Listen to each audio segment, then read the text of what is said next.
नमस्कार दोस्तों, मैं हूं वंदना भारती और आप देख रहे हैं कमोडिटी इनसाइट्स। कल जो यहाँ पे मार्केट इवेंटफुल था और काफ़ी ज़्यादा रिस्की मार्केट हो गया था, लेकिन अल्टीमेटली हम लोगों ने गोल्ड और सिल्वर का एक ब्रेकआउट आता हुआ देखा और इवेंटफुल मार्केट थी। एज एक्सपेक्टेड यहाँ पे यूएस सुप्रीम कोर्ट ने, जिसे हम स्कूटर्स भी बोलते हैं, उसने टैरिफ जो लगाया था यहाँ पे ट्रंप ने, उसको उन्होंने इलीगल करार दे दिया और इसे स्ट्राइक्स डाउन किया है।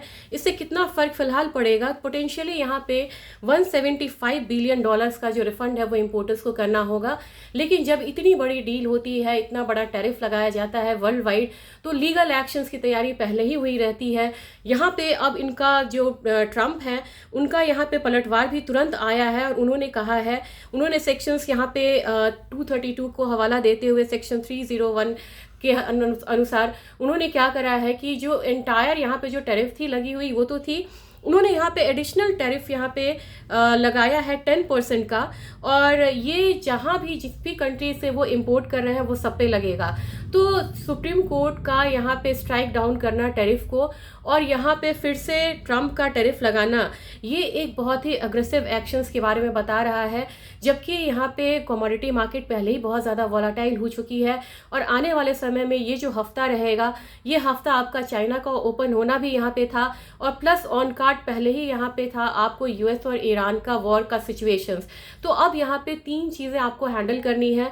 एक यूएस ईरान का वॉर सिचुएशंस है, दूसरा आपको यहाँ पे टैरिफ का आ गया है, सुप्रीम कोर्ट ने यहाँ स्ट्राइक डाउन करा है, जबकि यहाँ पे टैरिफ ट्रंप ने एडिशनल टैरिफ लगाया है, तीसरा यहाँ पे चाइना का ओपन होना। तो मेरे ख्याल से जो मार्केट है वो काफ़ी ज़्यादा यहाँ पे वॉलेटाइल रहेगी और इसका फ़ायदा जो है एक सेफ हेवन बाइंग के तौर पे आप यहाँ पे आता हुआ देख सकते हैं। गोल्ड पे गोल्ड $5,080 से ऊपर की क्लोजिंग दे चुका है।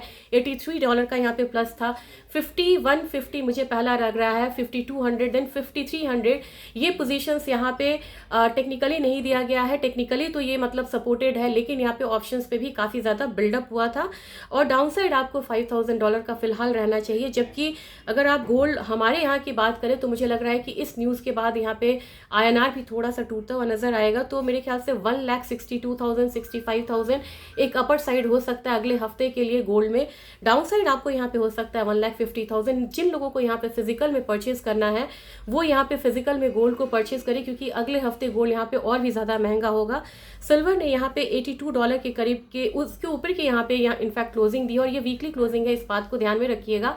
नेक्स्ट $87 हम यहाँ पे आता हुआ देख सकते हैं। सिल्वर में एक बड़ा जंप आ सकता है अगले हफ्ते और मार्केट यहाँ पे एक बारी 2,52,000 के करीब तो ऑलरेडी आ चुकी है। इनफैक्ट 2,53,000 हम बोल सकते हैं। नेक्स्ट जो यहाँ पे पड़ाव रहेगा 2,62,000 एंड देन 2,75,000 रहेगा। तो गोल्ड और सिल्वर अपर टेरिटरी में यहाँ पे आती हुई दिख रही है और इनफैक्ट आ चुकी है यहाँ पे। तो नेक्स्ट अपसाइड मूव के लिए आपको तैयारी करनी होगी। शॉर्ट्स में आपको नहीं जाना होगा। जिनको फिजिकल बाइंग करनी है वो यहाँ पे फिजिकल बाइंग कर सकते हैं, क्योंकि आने वाला हफ्ता जो है वो प्राइसी होगा गोल्ड और सिल्वर दोनों के लिए ही। इसके बाद काफ़ी लोगों की पोजीशंस ETF में फंसी थी, वो पोजीशंस आपको निकलता हुआ नजर आएगा। आपका पोजीशंस यहाँ पे प्रॉफिट में भी यहाँ पे आता हुआ नजर आएगा। ऑयल में आपको एक बारी 6,200 तक के लेवल्स देखने को मिलेंगे, जबकि नेचुरल गैस में भी धीरे धीरे एक बढ़त आती हुई दिखेगी। लेकिन बेस मेटल काउंटर को चाइना का सपोर्ट मिलेगा क्योंकि चाइना ओपन हो रहा है, लेकिन इधर पे थोड़ा सा दबाव हो सकता है, वॉर का इम्पैक्ट भी आ सकता है और टैरिफ का भी इम्पैक्ट आ सकता है। और टैरिफ अगर यहाँ पे इन्होंने एडिशनल बढ़ाया है तो बेस मेटल काउंटर भी बढ़ता हुआ नजर आ सकता है। तो मेरे रडार पे अभी फिलहाल कॉपर है। कॉपर में आप यहाँ पे 1220 तक 1250 तक मान के चलिए, और एल्यूमिनियम में आपको यहाँ पे 315, क्योंकि एल्यूमिनियम सबसे बड़ी कमोडिटी थी जिसको सबसे पहले यूएस ने टैरिफ में डाला था। इसके बाद मुझे लग रहा है कि जिंक में 330 तक के लेवल्स आ सकते हैं। तो ये जो हफ्ता है, ये हफ्ता कमोडिटी के लिए काफ़ी ज़्यादा वॉलेटाइल होगा। न सिर्फ कमोडिटी के लिए, इक्विटी, क्रिप्टोज, हर जगह आपको मूव आएंगी। और एक अगर आप बोलेंगे कि बेयरिश फैक्टर ज़रूर बताना चाहिए, बाकी काउंटर्स में अगर आपको मार्जिन कॉल्स आए उसका इम्पैक्ट आपको कमोडिटी पे भी आ सकता है। तो हल्का करेक्शन आए तो आप ये समझिएगा कि मार्जिन कॉल्स का भी यहाँ पे दबाव है, जिसकी वजह से प्राइसेस जो है वो लोअर साइड आ रहे हैं। लेकिन अल्टीमेटली आपको कमोडिटी एक बार फिर से अपर टेरिटरी में आती हुई दिखाई दे रही है।